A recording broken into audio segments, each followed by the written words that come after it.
अजूनही शेतकरी वंचित आहे या गोष्टीपासून? हे बघा, शेतकऱ्याला एवढ्या अडचणी असताना आपले कृषी मंत्री कुठे आहेत हे कोणालाच माहीत नाही.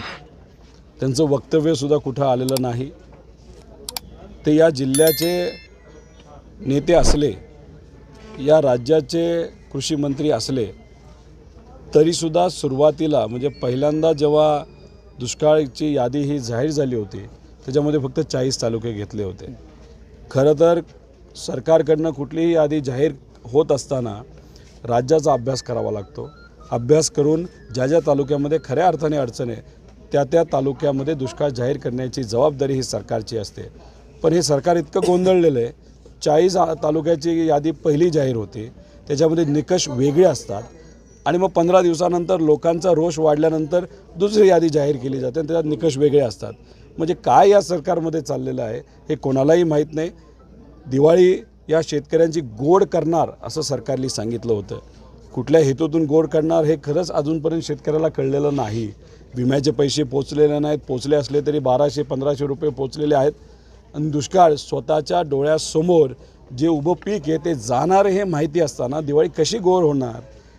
तर मग सरकारकडनं मदत ही लवकर दिली गेली पाहिजे. नाहीतर हा शेतकरी व्याजावर पैसा घेईल, 5% महिन्याला व्याज देईल.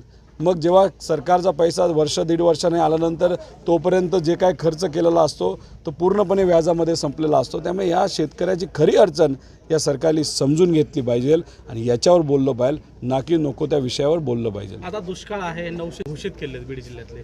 आता 3 तारखेला शासन आपल्या दारी हा प्रोग्राम असणार आहे. CM देखील येत आहेत, परळीत असणार आहे हा प्रोग्राम.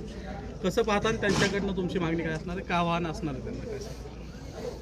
आता तो प्रोग्राम जेव्हा होईल तेव्हा कितीही गाड्या त्यांनी पाठवल्या, कितीही आमिषं दाखवली तरी मला नाही वाटत लोक त्या कार्यक्रमाला येतील. शासन आपल्या दारी याचा स्पष्ट मराठीमध्ये अर्थ असा आहे की शासन आपल्या दारी म्हणजे सामान्य लोकांच्या दारी हे शासन आलं पाहिजे. पण या सरकारमध्ये एका इव्हेंट मॅनेजमेंट कंपनीने सांगितलं म्हणून लोकांना शासनाच्या दारी घेऊन नेलं जातं आणि मोठ्या सभेमध्ये 15 कोटी रुपये खर्च केला जातो आणि त्या 15 कोटीमध्ये तिथं भाषणं मोठी मोठी होतात. हे लोकांना नको आहे.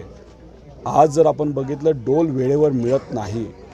जे काही पैसा हे आशा सेविकांना जाहीर केला आहे तोसुद्धा अजूनपर्यंत मिळालेला नाही. आणि त्याच्याचबरोबर अनेक इतर जे काही पेन्शनच्या स्कीम आहेत गरिबाच्या त्याच्यामध्ये सुद्धा पैसा हा वेळेवर मिळत नाही. त्यामुळे सरकारने हे जे काही नाटक आहे शासन आपल्या दारीचं हे बंद करावं आणि खऱ्या अर्थाने शासनाने शेतकऱ्याच्या कष्टकऱ्याच्या दारी जाऊन अडचण काय हे समजून घेऊन मार्ग काढायला पाहिजे. ओबीसीची